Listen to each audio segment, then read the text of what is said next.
আজ আমরা রান্না করব নিহারি। নিহারি গরুর মাংস বা পায়া যেটাকে বলে, অথবা খাসির পায়া দিয়েও রান্না করা যায়। এখানে একটি খাসির পায়া নিয়ে নিয়েছি, আমি ছোট ছোট টুকরা করে পরিষ্কার করে নিয়েছি। এখন এর মধ্যে দিয়ে দিব একে একে লবণ, হলুদ,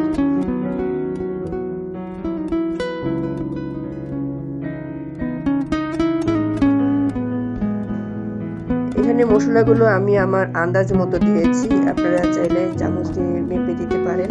ধনিয়া গুঁড়া, আদা রসুন বাটা আপনারা আপনাদের পছন্দ অনুযায়ী ব্যবহার করতে পারেন।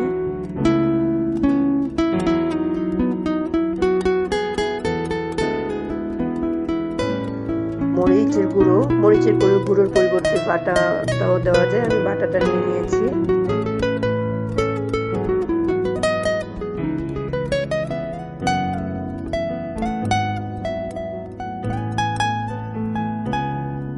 পেঁয়াজ কাটা,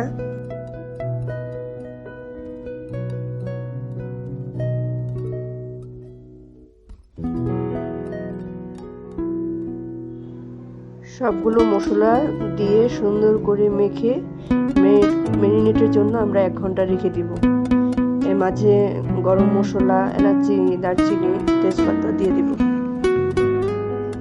এর মধ্যে দিয়ে দিব এলাচ ও দারচিনি।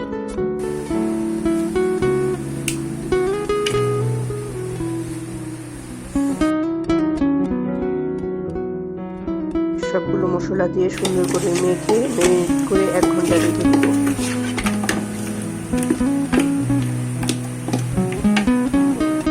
ফিরে এলাম 1 ঘন্টা পর।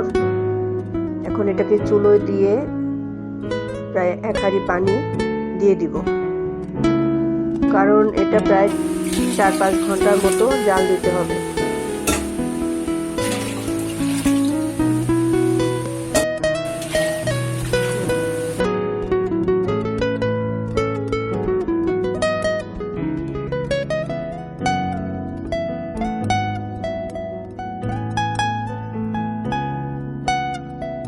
এখন একটি ফ্রাই প্যানে পরিমাণ মতো তেল দিয়ে, খুব বেশি তেল দিব না কারণ ঝোলের মাঝে এমনিতেই অনেক তেল রয়েছে।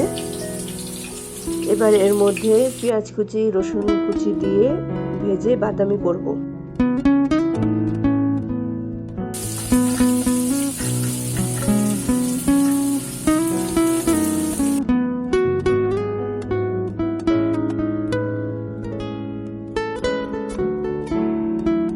দিয়ে দিব এটার মধ্যে শুকনো মরিচের কুচি,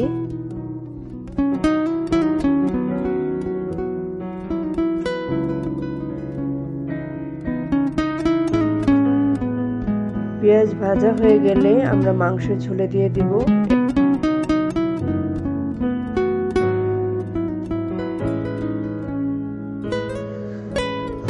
চুলোয় দিয়ে আমরা বেশ কিছুক্ষণ পর পর এটাকে একটু নেড়ে চেড়ে দিব। 5 ঘন্টা পর আমরা এটাকে নামিয়ে নিব। এরপর আন্দাজ মতো করে একটি কাঁচামরিচ দিয়ে দিব।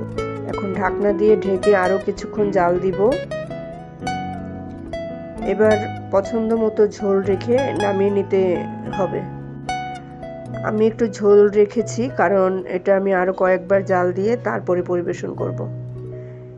নিহারিটা এমন, এটাকে যত জাল দেওয়া যায় ততই মজা হয়।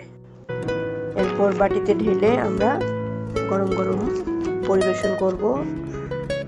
এটা রুটি, নান রুটি, পরোটা, যে কোনো কিছু দিয়ে ভালো লাগবে। তো ভিউয়ার্স, আশা করি আজকের ভিডিওটি আপনাদের ভালো লাগবে। আর ভালো লাগলে লাইক কমেন্টস করতে ভুলবেন না।